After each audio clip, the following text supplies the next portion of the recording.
Les dessous de la future supercar électrique de Ferrari. Donc c'est des images de brevets, hein, finalement.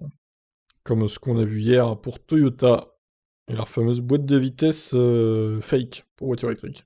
Alors, Ferrari a confirmé l'arrivée d'une voiture électrique en 2025. Il n'a toutefois pas donné de détails, cependant, grâce à un brevet déposé en juin 2019 auprès de l'United States Patent and Trademark Office, on découvre les dessous d'une future sportive électrique ou hybride badgée Ferrari.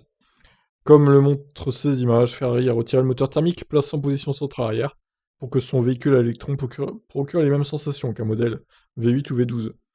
Le moteur central laisse place à une énorme batterie, formant un seul bloc. Celui-ci est relié à plusieurs autres petites batteries placées sous le plancher, certaines sont même situées sous les sièges. On aurait pu penser que dans un modèle hybride, le bloc batterie derrière les sièges serait remplacé par un moteur à combustion interne, pourtant le brevet affirme l'inverse. Ce bloc est là pour y rester, même dans un modèle hybride. En effet, on apprend que si cette voiture est hybride, alors le moteur thermique serait logé derrière le bloc batterie, ou bien à l'avant. Vous remarquerez également que la partie arrière est légèrement plus inclinée vers le haut. Ce n'est pas anodin car d'après Ferrari, ça permet d'augmenter la force d'appui de la voiture d'une part, et de créer des ouvertures pour mieux dissiper la chaleur de la batterie d'autre part. Enfin, si les cellules de batterie situées à l'avant sont cylindriques, le brevet affirme que le bloc batterie arrière peut recevoir des cellules cylindriques, prismiques ou de poche.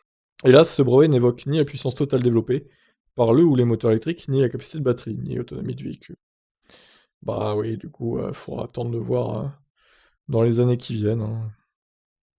Voilà, certains vont crier au scandale, hein. Ferrari électrique, oh là là, mon Dieu. Oh, démon, bah, ils ont bien fait des Porsche électriques, hein, vous me direz, donc pourquoi pas Ferrari?